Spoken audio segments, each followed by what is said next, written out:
Burn your vision board. Tear up that 5-year plan you wrote last New Year's. Throw away the journals where you beg the universe for what you want. They are not helping you. They are keeping you weak. They are making you a servant to a future that doesn't even exist. You have been told that to succeed, you need a goal, a shiny, perfect trophy on the horizon. But look at your life. Really look at it. Has chasing that goal made you powerful, or has it just made you worried? Has it given you control, or has it made you a slave to a result you can't even predict? Niccolò Machiavelli, the smartest strategist in history, did not have goals. He did not rely on hope. He did not ask the world for permission. He had something colder and sharper. He had a method.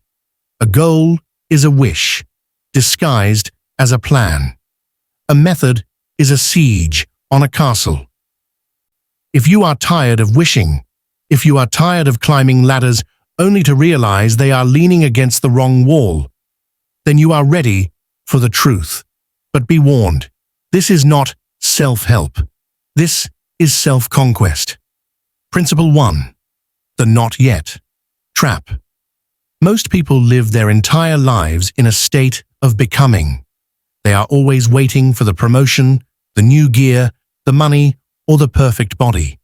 They live in the not yet. And because they live in the not yet, they feel empty right now. They are fragile.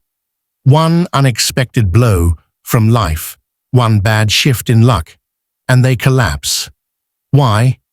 Because their entire identity was tied to a goal they hadn't reached yet. Machiavelli understood that the world is chaos.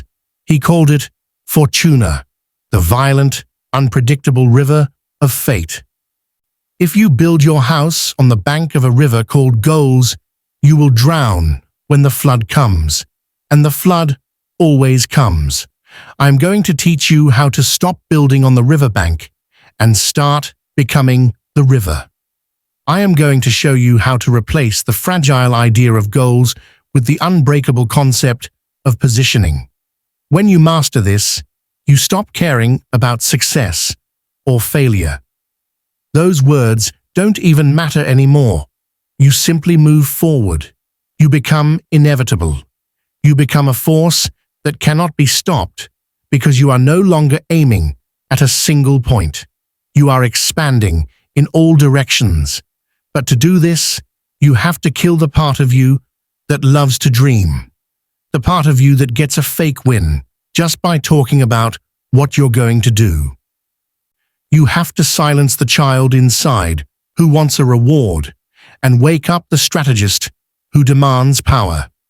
Principle 2. The battlefield of life. The method is simple, but it is not easy. It requires you to look at your life not as a story, but as a battlefield. On a battlefield, you don't hope, you maneuver. Why do you set goals? Ask yourself deeply. Why do you write down, I want $1 million, or I want to be happy? It is because you are in pain. You aren't happy with how things are right now. So, you create a fantasy future to escape it. The goal is not a map. It is a painkiller. It numbs you to the fact that right now you are not who you want to be.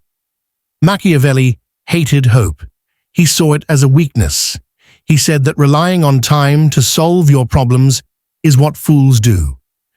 He wrote that people often trick themselves by painting a picture of the world the way they wish it was, instead of seeing it as it really is. When you focus only on a goal, you get tunnel vision. You stare so hard at the top of the mountain that you don't see the cliff right in front of your feet.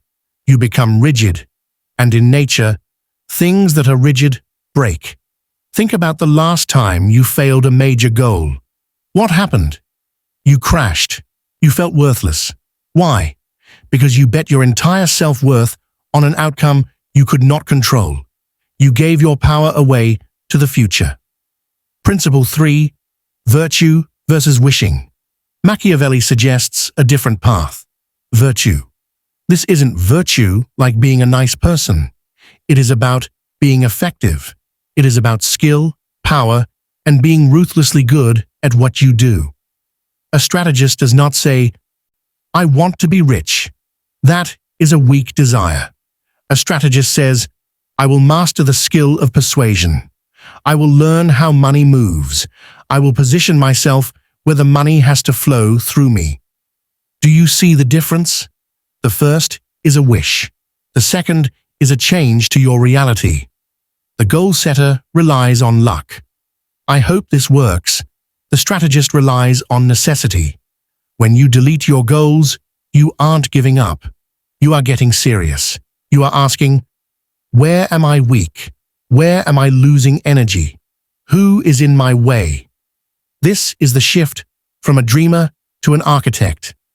The dreamer looks at the sky. The architect looks at the foundation. Right now, your foundation is cracking because you are too busy looking up. Stop looking at the horizon. Look at your feet. Look at your hands. What can you control right now? What system can you build today that makes the result unavoidable? Machiavelli teaches us that the final result is often out of our hands. Luck spins the wheel, but the preparation and the strategy belong to you. If your strategy is perfect, even a bad result cannot destroy you. You simply pivot. You adapt. You become untouchable. You must fall out of love with the destination and fall in love with the siege. Principle 4. Move in silence. The lion and the fox. We live in a loud era. Everyone broadcasts their moves. "I'm starting a business. I'm going to the gym." You post it online. You tell your friends. You look for a good job before you've even taken the first step. Machiavelli would call this suicide. He used the metaphor of the lion and the fox. The lion is strong and scares the wolves, but the lion falls into traps. The fox is weak, but the fox sees the traps. To be powerful, you must be both. But when it comes to your plans, you must be the fox. When you announce your goal, two things happen. Your brain tricks you. It releases dopamine, giving you the feeling of winning without you doing any work. You feel good, so you lose the hunger to actually do it. You create resistance. You give jealous people a target. You give them a chance to hope you fail. Machiavelli said, "A leader should never reveal his true moves until the knife is already moving." One must be a great feigner, someone who hides their true intent. Delete your goals from your bio. Delete them from your talk. Move in silence. This isn't just about secrets, it's about saving energy. Talking leaks power. Doing generates power. Imagine you are building a bomb. Do you show everyone the plans? No. You build it in the dark. The only time the world knows about it is when it explodes. Be the bomb. Principle 5. The secret agenda. Instead of a goal, have a secret agenda. A goal is external. I want a promotion. A secret agenda is internal. I'm going to make myself so important that they have to give me what I want. The goal is pleading. The agenda is plotting. When you have a secret agenda, you walk differently.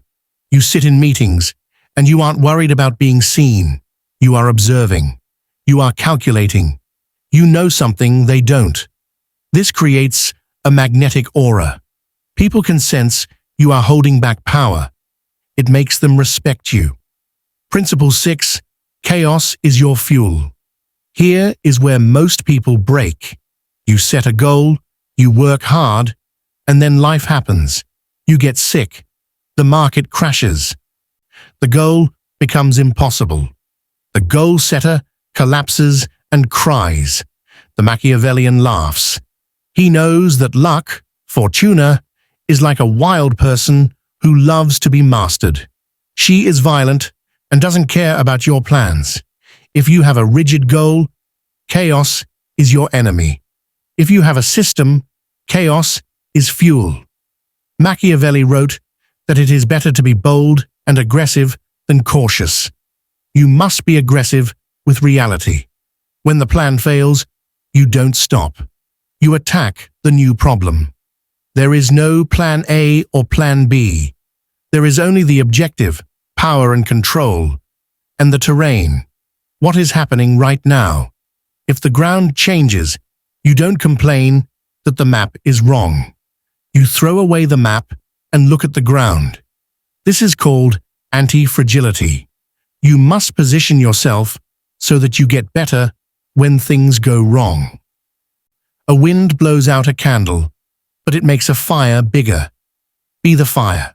Principle 7. The tyrant within. We are told to love ourselves and be gentle. While there is a time to rest, there is no time for weakness. Machiavelli asked, "Is it better to be loved or feared?" His answer, "It is best to be both, but it is safer to be feared than loved." Apply this to yourself. Do you love yourself? You let yourself sleep in. You eat junk food. You skip the work. That love is making you average. You need to fear yourself. Fear the part of you that is lazy. Fear the version of you that wakes up in 5 years with nothing to show for it. You must become your own tyrant. Your mind is currently in a rebellion. Your impulses want cheap dopamine and comfort. If you try to love them into stopping, they will laugh at you. You must crush the rebellion. Discipline is the only real freedom. When you command yourself to do the hard thing, and you actually do it, you feel a power no goal can give you. You feel dangerous. You know that if you can control yourself, you can control the room. The 3 pillars of the method. What replaces goals? Positioning. Stop asking, "What do I want?" Ask, "Where must I be standing?" Move to the location where success happens naturally. Leverage. Don't use brute force. Use technology, other people's time, and alliances. Get the maximum result with the minimum effort. Adaptability. Be like water. If the door is locked, go through the window. Never stop moving, but never be afraid to change direction. When you delete goals, you stop looking desperate. You start looking certain.